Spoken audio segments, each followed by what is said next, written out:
Hey Year 9, welcome back to this 13th lesson in this series of videos on Jekyll and Hyde. Today we're doing a pretty exciting theme today, which is science versus religion, which is my personal favourite. So I hope you enjoy it. So let's start with the strange story. So, did you ever wish you could toss the rules, be someone else, and not be held responsible for your actions? In Robert Stevenson's book, an ordinary man of science finds a chemical mix that liberates his evil self. Henry Jekyll lives in Victorian England in the 1860s, at the height of the country's imperial power. Society's rules were strict and class structure was rigid, all reinforced by the Church of England. The upper classes had high expectations and pressures to behave rightly. In the story, Mr. Utterson, Jekyll's lawyer, lives this rigid life as a devout follower of religion, but without much interest in science. Dr. Henry Jekyll feels that pressure and finds a release from it through Mr. Hyde.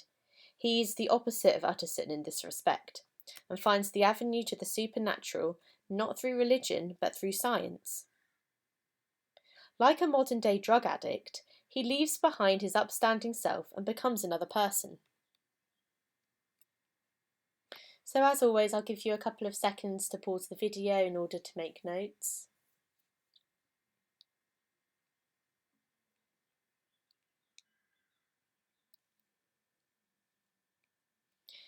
And then we can move on to a sign of the times.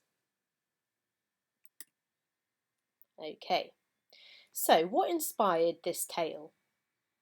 Like many stories, Stevenson gathered a new idea for a plot through his contemporary society, including religion and science.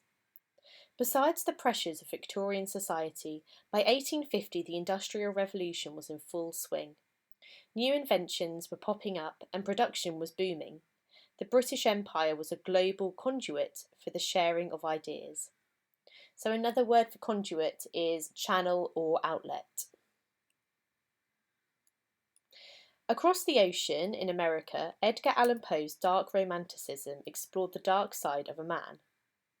In 1886, the year the tale of Jekyll and Hyde was published, Fyodor's Crime and Punishment explored the distorted mind of a murderer. Also, that year, Dr. Sigmund Freud set up a clinical psychology office in Vienna to study the hidden impulses of the unconscious. The mind, with its brilliant light and darkest shadows, was being discovered.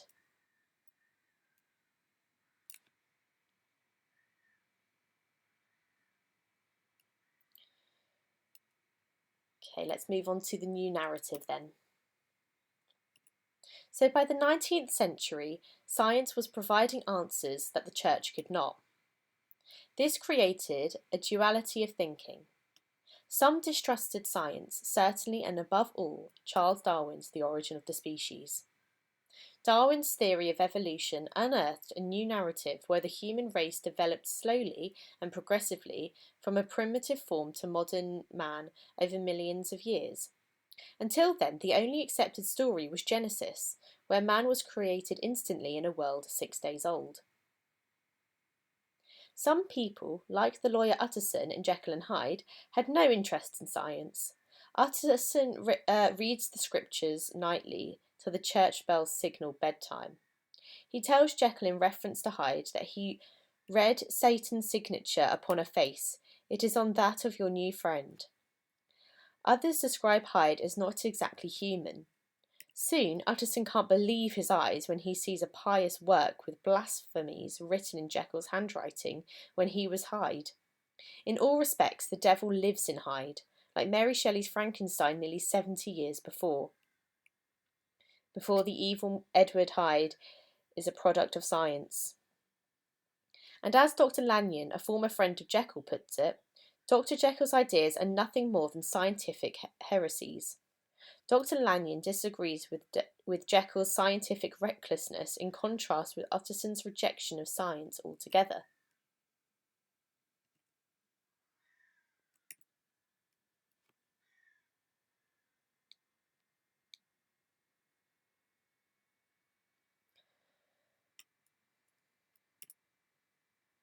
Let's move on to the devil on your shoulder.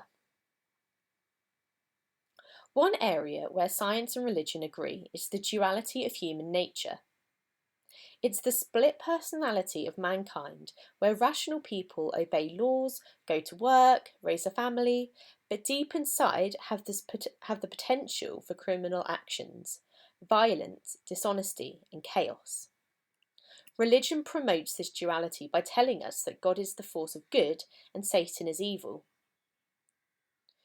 These are the pushes and pulls in the human mind. Jekyll is an experimenter, like any good scientist, but recognises the risks. His use of religious buildings, such as a temple, and calling it immaterial, shows lack of respect for what people would call God's creation. Similarly, the use of scientific knowledge in Stevenson's work shows Dr. Jekyll on a path like Satan's. Both went too far in challenging nature and God, and the results were destruction and damnation. The novel explores the duality of human nature and shows science as dangerous in its meddling with unknown powers. Perhaps the greater concern was that science began to add benefits to people's lives and was always changing and seeking more, whereas the church was a fixed and static entity. Change was happening, and it came out of science, not religion.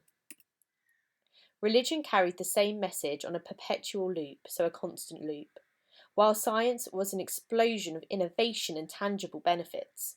But as the story illustrates, science must be used wisely.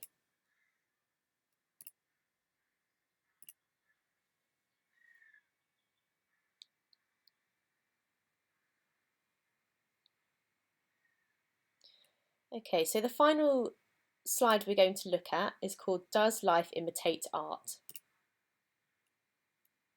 So on a final note, less than 2 years after the publication of the text, a real Hyde-like character terrorised East London, murdering women, a crime he would never pay for. Jack the Ripper was thought by some to have this dual nature, a gentleman of a finer district who gave in to his sociopathic impulses and crossed town to murder at will. Was this notion derived from Dr. Jekyll? Was the Ripper himself inspired by Mr. Hyde? No one will never know, as he was never caught.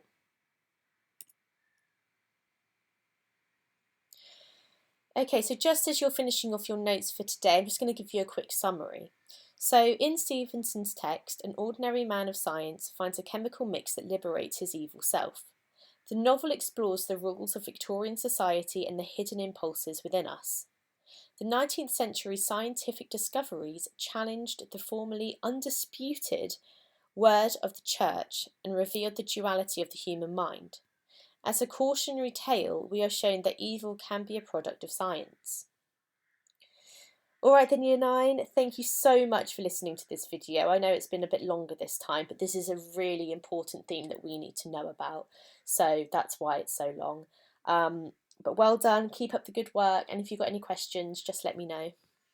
Thank you.